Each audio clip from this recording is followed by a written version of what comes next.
There's some weird stuff been happening across the Tasman, though. Joining us to talk about that, as she usually does, and always with an insight, an intellect, and a measure of erudite knowledge, is Jaqui Lane, joining us now. Jaqui, welcome to the show again. Good afternoon to you. Good. Well, good morning for me. Yes, great to be online again. Okay, now Jack, I have to say, I've seen tar babies in my life. I can remember Helen Clark and I talked about some issues being tar babies, and we both agreed on something, which was, I think, the only time we ever agreed on something. It was an actual fact to do, I think, with seabed and foreshore. And we said it was a tar baby. Whoever touched it, got infected. And, the old famous Uncle Remus, Tales of the South, or whatever it was. Yes. Yeah. Man, I'm watching the tar baby of all tar babies at the moment in terms of this incredible defamation trial. I know. Can you bring us up with the developments in the last 24, 48 hours? Because they're extraordinary. As best I can. So, last week, it was last week, beginning of this week, last week, gosh, it's not what it is. The judge who's overseeing the case was due to hand down his judgment yesterday. Sorry, just before we do that, the case that we're talking about is Brittany Higgins, alleged that she was raped in Parliament by another staffer called Lehrmann. They both worked for the Liberal Party at the time. That became a cause célèbre. There was a rape trial. It was abandoned. There was payouts to her from the state anyhow. And Lehrmann then decided to sue Channel 10 and is it Lisa Wilkinson? Correct, yeah. For a piece that they did on camera in which he alleged they defamed him and basically accused him of being a rapist, yeah? Pretty much. Right. Okay. Yeah. In short, so the trial, his trial was stopped. So it never proceeded. And Brittany Higgins got a payout of $2.3 million from the federal government. And to this day, no one knows how that figure came about, why it was paid, the Attorney General of the country just made the payment. That's another whole story.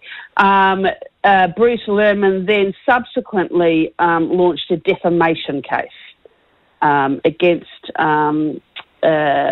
Channel 10 and Lisa Wilkinson. And this is what the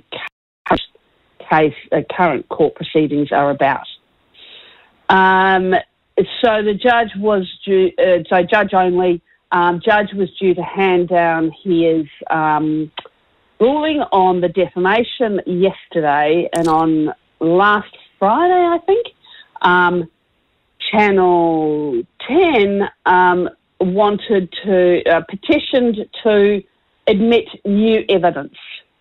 Highly unusual, and most lawyers that I spoke to at the time said highly unlikely the judge would do it. However, the judge allowed new evidence in the last minute to be submitted. That evidence came about because the producer of the program, Bruce Lehrmann, went on TV and did an exclusive interview. And the producer of that program apparently, spent some months trying to convince Mr. Lehrmann to do the interview, and in the process of doing that, took him out for dinner, lunch, breakfast, who knows. They went off and had dinners, $365 steaks, and Lehrmann apparently, bought a bag of Coke, and I'm talking about the white powder, not the drink, and organised prostitutes, and on and on and on and on. apparently Mr. Lehrmann also shared some range of text messages and emails that Brittany Higgins had sent to her former boyfriend, which he had received, or his lawyers had received as part of discovery for the rape trial. So on a legal point of view, it is illegal to for him to have done that, because you cannot use information that you've been provided in a case for anything else other than that case. And so there's two matters at hand. One is that Lehrmann is, a coke snorting, prostitute visiting, very expensive restaurant man, so it goes towards his character. And the other more important one, really legally, is that they are saying that he shared information that he received as part of another court case, which is illegal. So there we are. But the extraordinary thing about this is, and listen, I'm looking at this from afar because it appears almost farcical. It was weaponised very early on, the allegation of rape in the Liberal staffer's office. I think it was in the office of, was it a minister of the previous government? Yes, the defence minister. A woman, wasn't she? By memory. Linda. Sorry, I can't remember. Was it Reynolds at the moment? Yeah, Linda Reynolds. Yes. Yeah, and so a rape happens in the office of the Minister of Defence late one night. And the repercussion of that is that it stretches that particular what's the word? The repercussions of that stretched into the political arena, and was there a cover-up and all that sort of stuff. I think all New Zealanders would be aware of it because it was reported on by our media quite so well. The trial, though, itself relating to the rape was abandoned in good measure because the complainant, Brittany Higgins, it was alleged, was not mentally able to stand up to the rigours of a trial. The first trial was abandoned because some juror conducted some act of misconduct, which I don't know what that was. Do you know what that was, Jackie? Apparently they brought into the jury room some documents, newspaper report. I don't know quite what it was, but they had brought in some external information into the jury room. Therefore, it potentially could have been that the jury was tainted. Right. So that's why that was cancelled, yeah. How ironic. You bring in a mainstream media report, no, that's tainted the jury. It is ironic. It's one of the arcane and archaic things about the court system.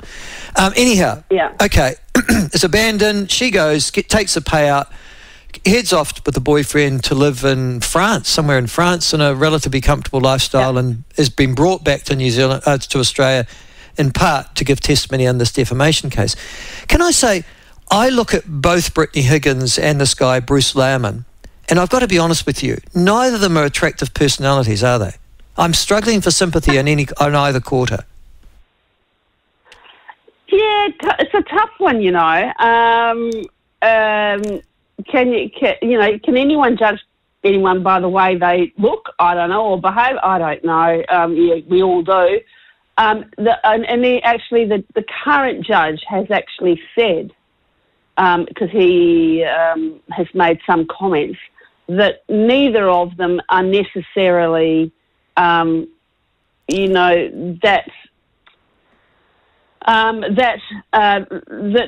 What they're saying is, that credible. So I can spot that from 1,200 miles away, so I reckon the judge has probably got it right. So it's a tough one. They're both behaving badly, Yes, that's the way. Yeah, really, for different reasons, for different ways. They're both not necessarily someone you want as your best friend. No. And if they were your best friend, you'd be actually, pulling them off to a corner and saying, get your act together. Well, and if they were our son or daughter, we'd be saying the same thing, which is more our age group. Absolutely. But in this particular case, that's fine. That's them. There's all the background to it. That's well known. But now it appears the entire credibility of the the Australian media has been, and this is the tar baby aspect of it, is getting tainted by association. First Channel 10, I don't know who owns Channel 10, now Channel 7 for apparently funding the prostitutes, the cocaine, the expensive visits, and also getting access to illegal court records. I mean, does anybody come out of this looking good? Currently not. And I guess, from a media point of view, it just shows, I guess, the lengths at which some media go to get a story. Lisa Wilkinson, got the top award in Australian press, the Walkley Award, for her reporting on Brittany Higgins.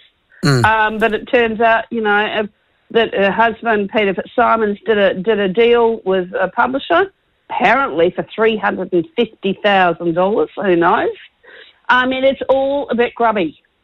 It is, and I guess the whole thing from the get-go has been grubby, and so the whole thing around the fixer, the producer for the Channel 7 Spotlight thing, Liam, whatever his handle is, the guy there, he's not exactly a pin-up boy either.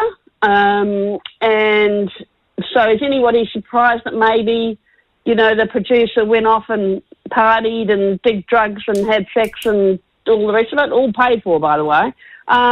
Is anybody surprised? No. Is anyone shocked? No. It's just finally come out that this is what they do,